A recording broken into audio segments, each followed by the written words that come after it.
我们都知道按照频率去拆分多段压缩或者是扩展，那你有没有想过按照响度或者音量去拆分？我们今天看的这个插件就非常的有意思，特别的有创意，而且很有效果，来自于 Playfair Audio 的 Dynamic Grading 动态分级，我带你一起来看一看。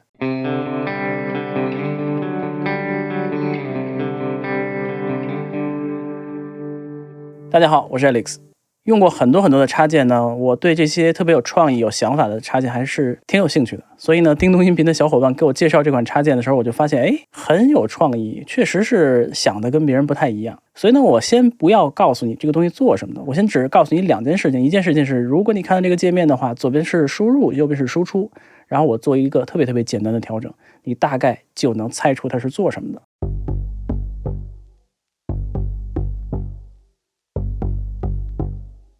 现在开始调整，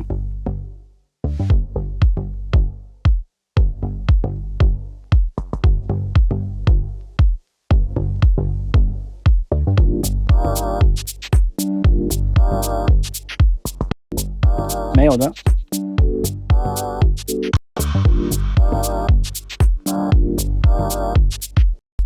没有的。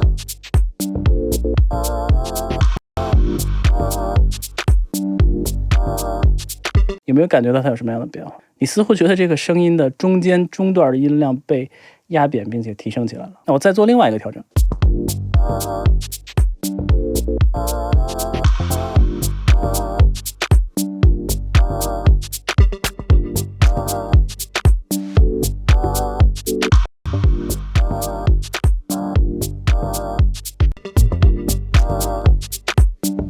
我稍微夸张一点点。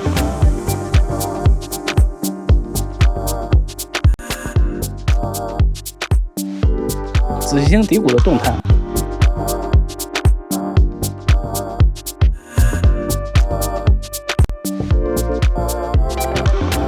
你似乎觉得底鼓包括中间的音量的一段比较明显的声音，它的动态增加了，变得更 pumping。 所以这是一个特别有意思的一个概念，就是如果你看到这个图表从上到下，你可以看到从负10到往下，它是什么东西呢？它是你的电平数或者是你的增益的数量，也就是你整个音乐的几乎你可以认为它是响度。所以这个插件的概念，它把你整个歌曲分成了3个部分，那底下呢叫 floor， 也就是比较小声的部分，比如说你的混响的音尾啊，比如说你的一些底噪啊，或者很小声的特别细微的东西。往中间这一段呢，它叫做 body， 也就是你声音的最重要的部分，帮你声音撑起来整个的音量，获得很多的印象的部分。再往上的这个部分呢，是他们管这个叫 punch， 换句话说其实就是很多的 transient， 很多的顺态，很多的这些音头，因为你只有音头才能从你整个的音量中钻出来让你听到，不然的话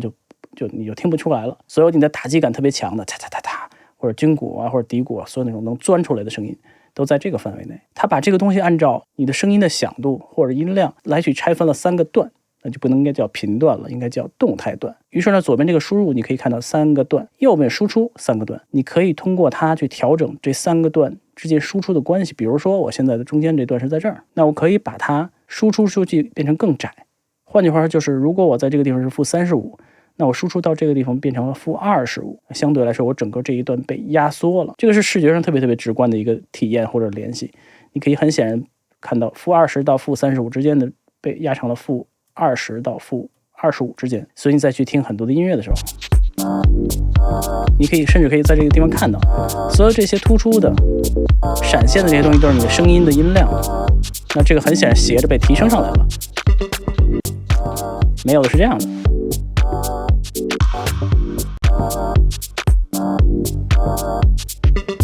很多那些特别细节的东西就被提升上来了。所以通过这个非常简单的办法，就可以帮助你去控制你这一段中间这一段的动态。这么说可能稍微有点晕，但是呢基本就是这么个意思，就是帮你把你这一部分的音量扩大或者是缩小。那从操作上来讲呢，就非常的清晰。比如说如果我就想压缩整个信号的话，我可以直接就把这个东西往上提升，那我所有-20以下的音量都被提升了差不多10个 dB。但是呢，我-20到-10中间的那些嚓嚓嚓嚓嚓嚓那些东西并没有被动。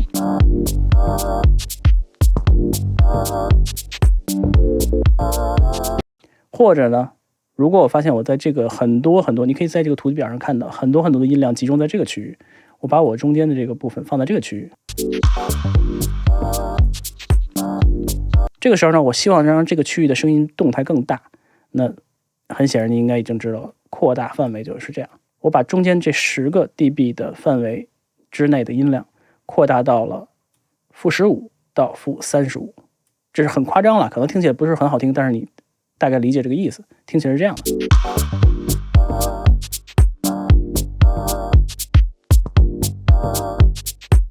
没有的，注意听动态的变化。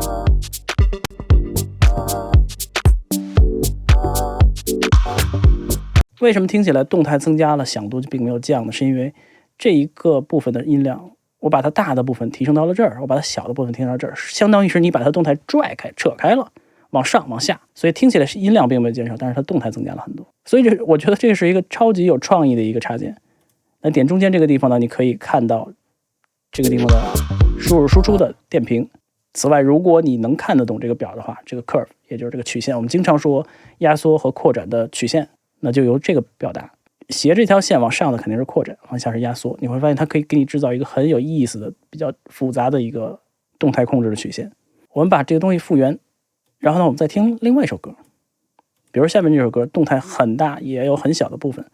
在使用这个东西是怎么用呢？你一定要注意，我在用的时候，我发现你要学会怎么去控制它。首先，你的鼠标滑上来以后，你滑到这个位置，你会发现所有的这些小杆都亮了，你可以上下动它。我们先看一下这个声音的音量的位置在哪，也就是整个这个歌曲的动态在哪。咱们先看看最响的部分。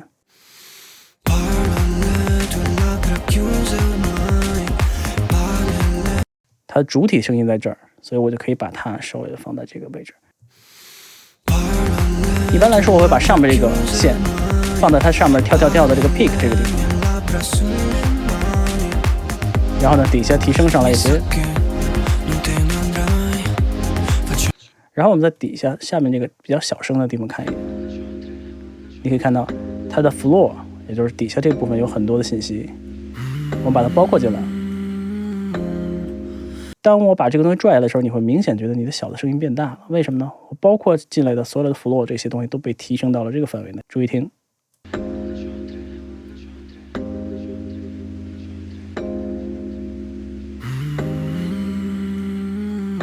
好，到下一个部分，开始的进入了这个部分。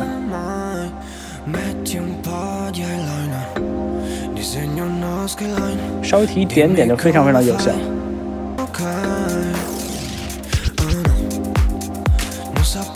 现在我们进入到了整个这个 body 的这部分的控制。我把这一个范围内的变成了这个范围内，缩小了它的动态的范围。对比一下。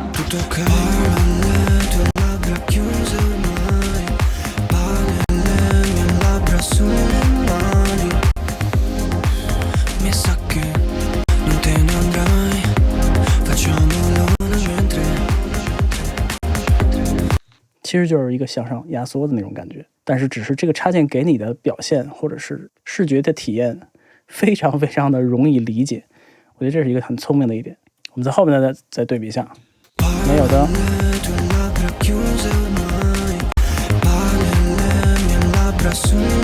很显然这一部分的响度是我主要的音乐的部分，那我把它提升到了这个范围，提升了几个 dB。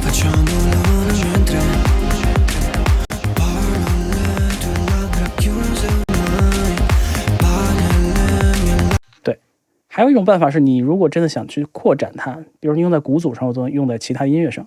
你可以同样的方式，我们就选这一个音乐的这一片段。它这段声音主要在这个位置，所以呢，我现在的 body 差不多是在这个位置。我用这个东西把它圈住。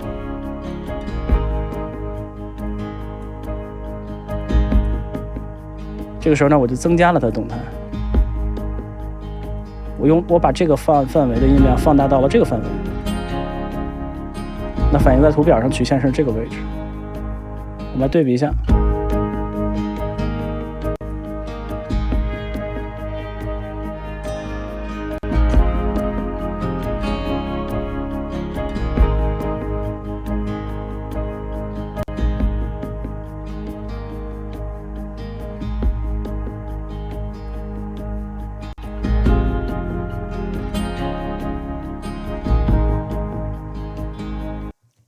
第一时间就觉得这个功能用在什么上特别好，用在那些比如说战鼓的那种咚咚咚咚咚咚那种声音上一定非常的好，它特别好的能够帮你扩大你的动态范围。千万记住，它扩大动态范围并不只是扩大所有的，而是只是扩大中间的比较重要的这部分。所有你特别高频的或者特别比较钻出的那些音头呢，并没有动。当然了，整体的音量会增加，所以这个你还需要去控制一下。最后呢，我们再说一下它其他的各种各样的参数。首先这个地方呢，这个是叫 spectrum， 你拽过了以后 white、pink、brown， 如果你知道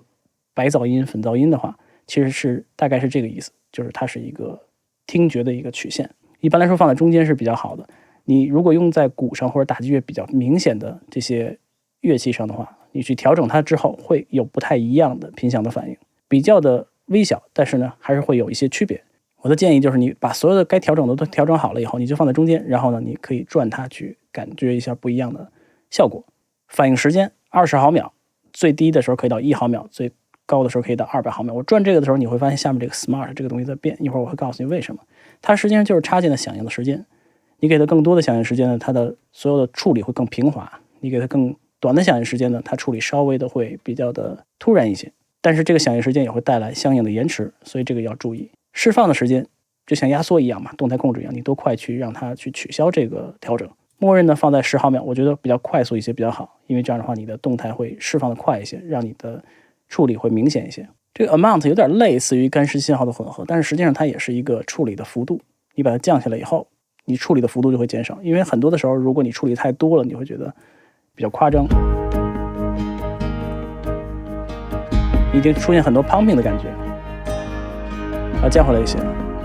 调整到一个你觉得合适的范围，然后同时它也会改变你的曲线，变成0的话就是完全直线了，没有任何的处理。这个小的图表可以很好的帮助你去知道你现在处理的幅度。最后下面这个 latency， 如果你是实时使用的话，你可以实时使用，它没有任何的延迟，但是问题在于它的处理就不像是你给它时间的话处理的那么精细。Smart 的话是根据你的 response time 去变的，你调整的时候你会发现它不断的在闪，因为它有一个黄的和红的状态。你在处理的时候呢，你的延迟的时间基本上就按照你的 response time 的时间去变化。Max 的话就是200毫秒，因为它是一个 DSP 计算的这么一个过程，程序运算的过程都需要时间去计算，所以呢你需要给它一些时间。如果你直接 Max 的话，它可以保证你最好的输出的质量，但是呢代价就是你需要有200毫秒的延迟，特别适合在混音或者是在母带处理的过程中。那如果你实时使用的话，你可以用 Live， 比如你用人声，你经常在这个范围内有人声出现的话，你可以把它稍微的压缩提升。你可以把这个东西当做是一个压缩，当做是一个扩展，其实它的本质可能就是这样一个动态控制，但是它的实现的方式给你展现出了视觉的体验的方式，让你去连接你的动作和结果的这种展现方式非常非常的聪明。所以呢大家有机会的话也可以去了解一下 Playfair Audio Dynamic Grading， 希望这个东西能够在你的音乐中帮到你。那我们今天先分享到这儿，感谢大家支持，变化听频道，咱们下次再见，好好学习，天天向上，拜拜。